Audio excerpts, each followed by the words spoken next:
Gimana caranya saya bisa membangun connection dan network sebagai seorang introvert? Ini pertanyaan yang memang cukup sering gue dapatkan, dan gue akan share kepada kalian nggak hanya berdasarkan pengetahuan tapi juga pengalaman praktikal gue dalam membangun network juga, dan sebagai orang yang punya kecenderungan introvert yang juga tinggi. Perhatikan, gue bilang sebagai orang yang punya kecenderungan introvert. Kenapa gue bilangnya kecenderungan?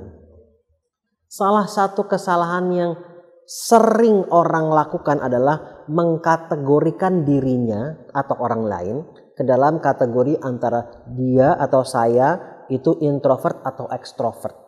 Seakan-akan hitam dan putih, introvert atau ekstrovert. Padahal sebetulnya setiap orang itu punya dua-duanya. Tidak ada orang yang 100% introvert ataupun 100% ekstrovert, nggak ada. Yang ada adalah kecenderungan yang lebih tinggi yang mana. Gue sendiri termasuk orang yang dulu kecenderungan introvertnya jauh lebih tinggi dibandingkan ekstrovertnya. Gue bilang misalnya ini introvert gue, ini ekstrovert gue di sini. Jauh sekali perbedaannya. Dan by the way, tadi gue bilang setiap orang itu punya dua-duanya. Karena kalian perhatikan dah, seintrovert-introvertnya seseorang, kalau dia sudah bisa nyaman dengan orang tertentu, pasti sisi ekstrovertnya dia akan mulai semakin terlihat juga. Itu sekali lagi bukti juga bahwa setiap orang punya dua-duanya, hanya saja mana yang kecenderungannya lebih tinggi. Nah, dan nggak hanya itu, satu lagi nih terkait introvertness dan extrovertness, dua-duanya penting. Orang suka mengira bahwa yang lebih penting tuh jadi orang tuh harus ekstrovert, itu akan lebih bermanfaat. Enggak juga, dua-duanya amat sangat penting. Dua-duanya punya perannya masing-masing. Sisi introvert kita yang akan membantu kita untuk lebih mengenal diri kita. Mengenal diri kita tuh artinya juga termasuk mengenal potensi dan kebaikan-kebaikan yang begitu luar biasa yang sebetulnya ada di dalam diri kita. Gue bilang sebetulnya karena banyak orang mengira gue sih nggak punya kelebihan apa-apa. Kalau orang bilang gue nggak punya kelebihan apa-apa, itu artinya dia belum mengenal kebaikan-kebaikan dan potensi yang sebetulnya ada dalam diri dia. Nah, sisi introvert kita punya peran yang sangat vital untuk membantu kita untuk terus berproses dalam mengenal diri kita ini dan terus bertumbuh dalam perjalanannya. Sisi ekstrovert kita yang kaitannya dengan dunia eksternal. Bagaimana kita berinteraksi dengan orang lain dan seterusnya yang juga tentunya amat sangat penting.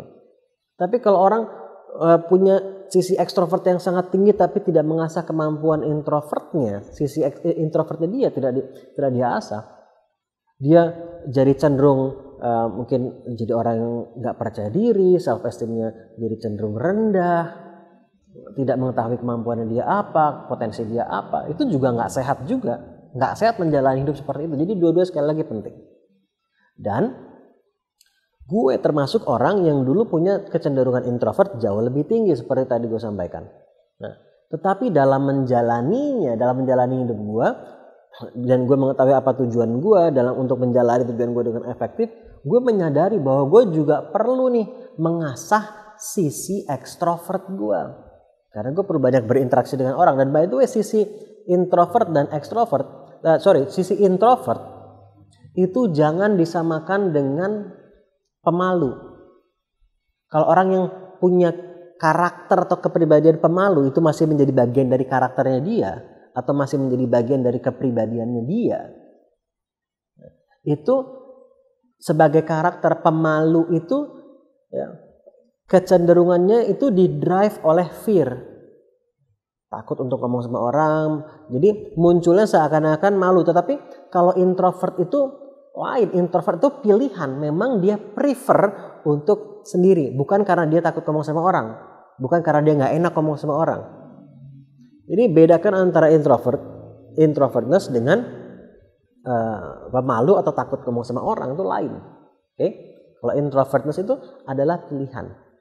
Dia prefer, dia merasa lebih recharge, lebih bisa menghadirkan energi misalnya saat dia sendiri, saat dia menyendiri. Sedangkan orang yang punya kecenderungan ekstrovert tinggi, nah sisi ekstrovertnya itu energi juga justru semakin besar ketika dia berinteraksi dengan orang lain atau dengan banyak orang.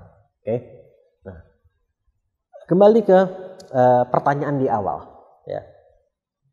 Bagaimana membangun network, membangun jaringan kita, membangun connection dengan orang kalau kita adalah orang yang introvert. Nah, kalau pertanyaan seperti itu artinya dia masih mengkategorikan introvert dan extrovert sebagai sebuah kategori, padahal seperti yang gue sampaikan tadi itu hanya kecenderungan. Jadi bagian akhir dari pertanyaan tadi itu yang perlu diperbaiki dulu. Bagaimana saya bisa membangun connection dan network saya kalau saya itu orang yang punya kecenderungan introvert lebih tinggi. Okay. Dan sekali lagi introvert itu bukan berarti takut ngomong sama orang, tapi itu pilihan. Okay. Nah, jadi seperti yang gue bilang, gue pun juga dulu punya kecenderungan introvert yang jauh lebih tinggi. Akhirnya gue belajar karena gue punya kebutuhan untuk building connection dengan orang, building network dengan orang banyak, sedangkan sisi introvert gue jauh lebih tinggi. Akhirnya setiap kali baru ngomong sama orang sebentar, udah bawaannya udah lebih capek. Artinya gue perlu mengasah dan bisa diasah. Dia prosesnya belajar, tetapi itu pun juga ya harus sabar. Ada gagalnya, ada evaluasinya, ada perbaiki lagi, ada kemudian mulai meningkat pun juga bertahap dan seterusnya. Hari ini gue bisa bilang gue merasa cenderung cukup balance antara sisi introvert dan sisi extrovert gue. Dan dua-duanya terus gue asah.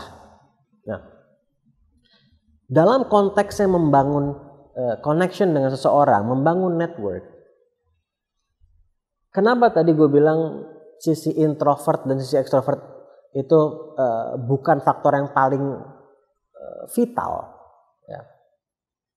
Karena dalam konteksnya building connection dan building network dengan seseorang, ini gue mau share dari pengalaman gue, khususnya dari kesalahan yang gue lakukan.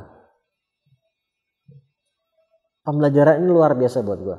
Ternyata kesalahan terbesar gue dalam membangun connection dan dalam membangun network adalah mindset dan mentalitas gue.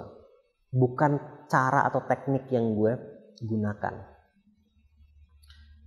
Mindset gue, dan ini sebetulnya mindset kebanyakan orang ternyata, karena gue sekarang juga mulai sharing mengenai topik ini, ada workshop juga yang gue share terkait building network juga, dan ternyata banyak orang yang punya mindset yang sama seperti mindset gue dulu gitu.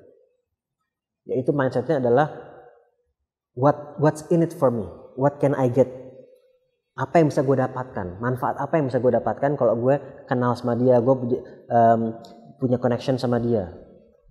Jadi mentalitasnya adalah apa yang bisa gue dapat. Dan inilah kesalahan paling fundamental yang akan sangat menghambat progres kita dalam membangun network atau membangun jaringan atau membangun connection dengan orang. Dan mentalitas seperti itu juga terkait sama mentalitas lain atau mindset lain yang juga sama-sama menghambat, yaitu berpikirnya jangka pendek mindsetnya. Yang namanya building connection dan building network, membangun network itu adalah sesuatu yang sifatnya jangka panjang. Bukan sesuatu yang jangka pendek. Dan makanya juga karena kalau orang mikirnya jangka pendek akan cenderung apa yang bisa gue dapat dari dia. Apa yang bisa gue manfaat, apa yang bisa gue dapat dari dia. Mikirnya untuk diri dia aja. Dan mentalitas yang ternyata yang justru yang sangat penting perlu kita tanamkan dalam membangun network itu justru sebaliknya. Bukan apa yang bisa gue dapat, tapi apa yang bisa gue berikan, apa yang bisa gue kontribusikan. Coba kalian perhatiin deh. Orang-orang yang kalian merasa kalian ingin,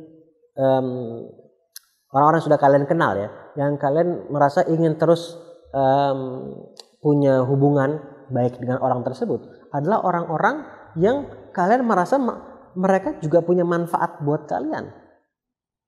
Kalau lu merasa mereka nggak punya manfaat sama lu kalau bisa nggak mau berhubungan lagi sama mereka, kan begitu. So karena ada kebermanfaatan yang lu dapatkan dari mereka, sehingga ada keinginan, ya, ada keinginan dari lu untuk terus bisa berinteraksi dengan mereka, untuk terus bisa punya hubungan yang baik dengan mereka. Artinya kalau lu ingin membangun hubungan dengan seseorang, gunakan mindset yang sama.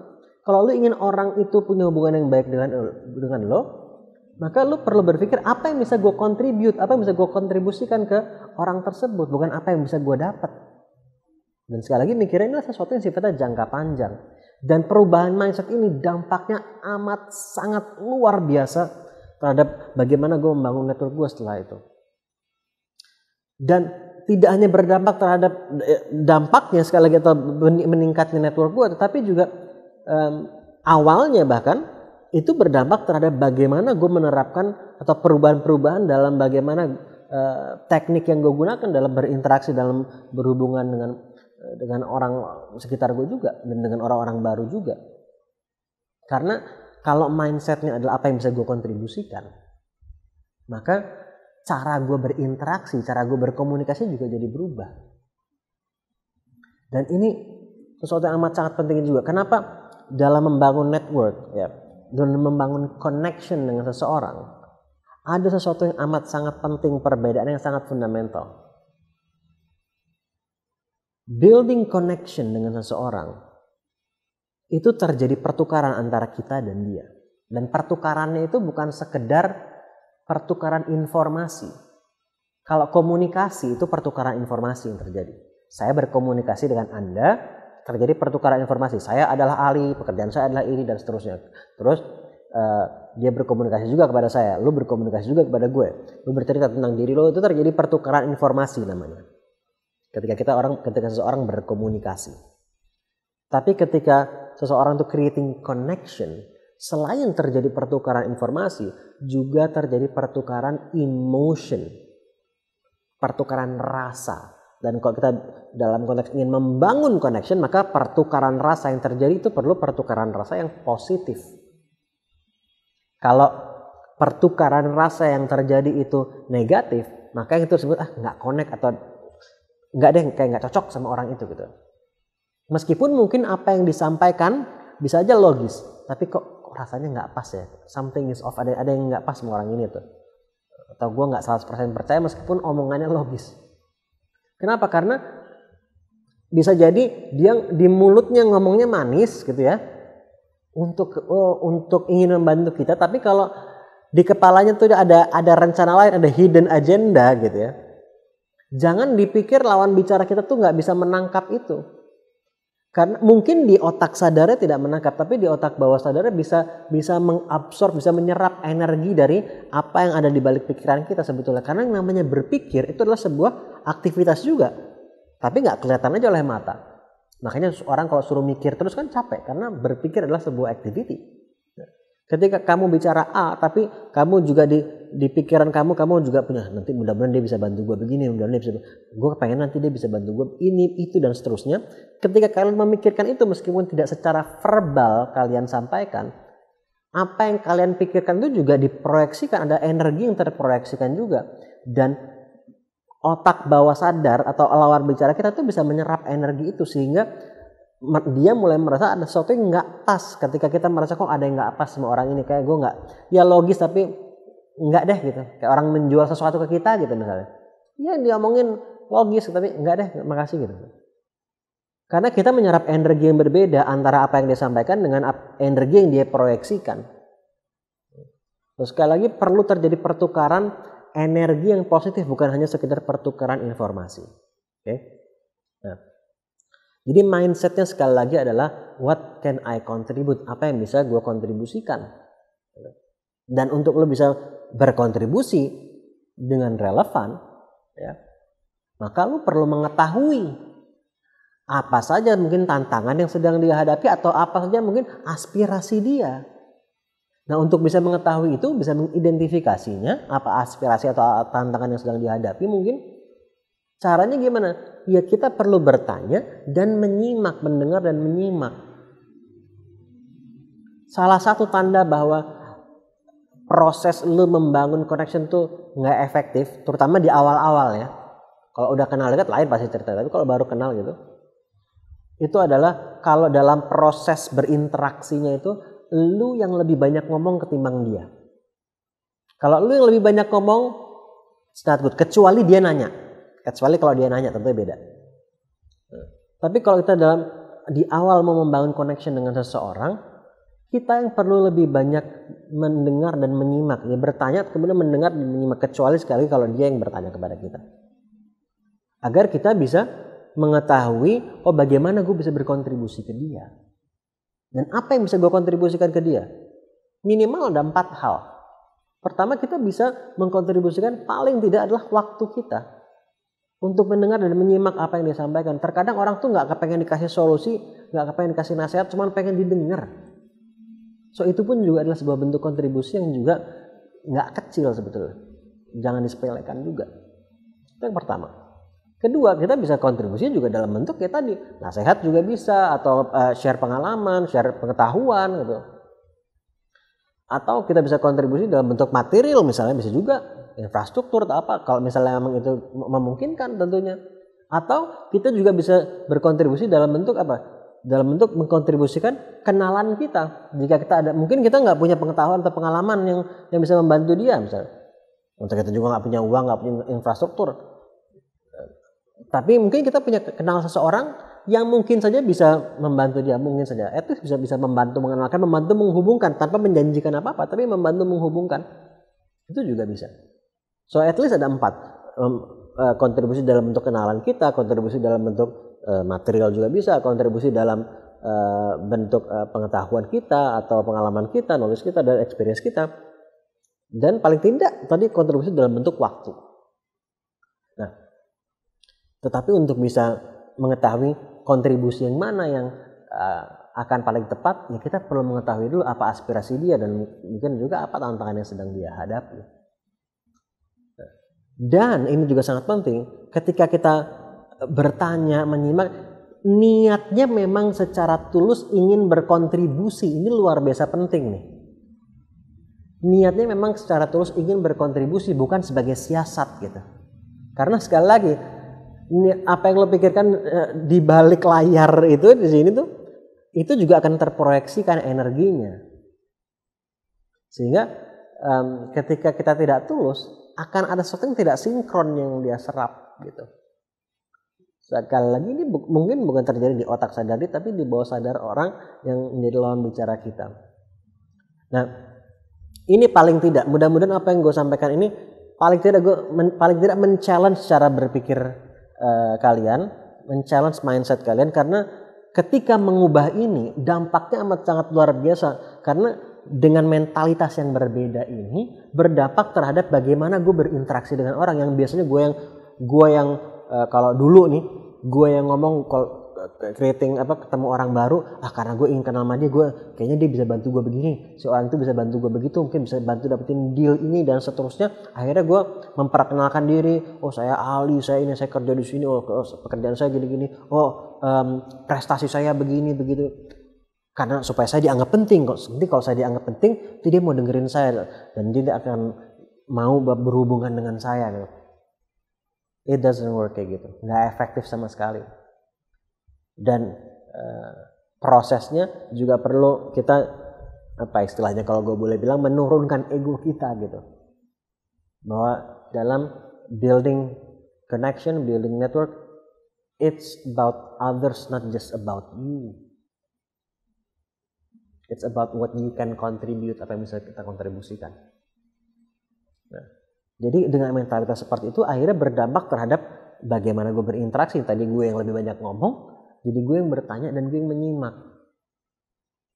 Tentunya akan ada waktu di mana kita juga berbicara pasti, tetapi yang mana yang akan mendominasi terutama di awal interaksi kalian pertama kali. Dan ketika kita memang punya niat yang tulus untuk bisa berkontribusi, dia juga akan bisa merasakannya. Ini sebagai mungkin share pengalaman, walaupun ini masih sifat di permukaan, tapi paling tidak tadi harapan gue ini untuk mulai men-challenge cara berpikir kalian, mentalitas kalian dalam membangun connection dan membangun network. Karena gue pun punya kesalahan yang sama dan ternyata ini amat sangat fundamental kesalahan gue dulu itu, yang berdampak mau teknik yang gue terapkan kayak gimana, kalau foundationnya, landasannya itu udah nggak tepat, akhirnya hasilnya juga nggak akan efektif. Yang akhirnya gue justru frustasi sendiri. Kok gue udah belajar teknik ini, teknik itu, dan mencoba menerapkannya berkali-kali, tapi hasilnya kok nggak sesignifikan yang gue harapkan. Karena ternyata yang salah bukan tekniknya, tapi mentalitas yang melandasi penerapan teknik itu. Mudah-mudahan ini bermanfaat, dan mudah-mudahan dimanfaatkan.